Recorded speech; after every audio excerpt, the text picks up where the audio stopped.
Hello, welcome to my Groovin Gila Monsters video. It's a team mascot color and activity from 2001. After being at Target Source for a year, I moved over to Target Financial Services. Now it's Financial and Retail Services. The team that I was in, we ended up naming it Groovin Gila Monsters. We had someone sketch out a mascot for our team's name. Then I used an old program to do a digital version that we could then have as a color and activity and as a mascot that we could have teammates color. The actual activity, I think it was either towards the end of 2001, perhaps sometime in 2002. I was in that team until 2004.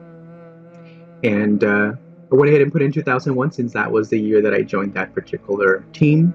And it's fitting since I don't have the specific dates of when we did this specific color and activity. But there you have it.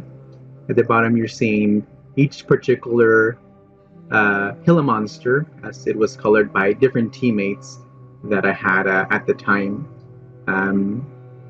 Anyways, this was a fun activity for that particular team. One of the first and favorite teams that I was in during my Target Financial and Retail Services years, TFST at the time.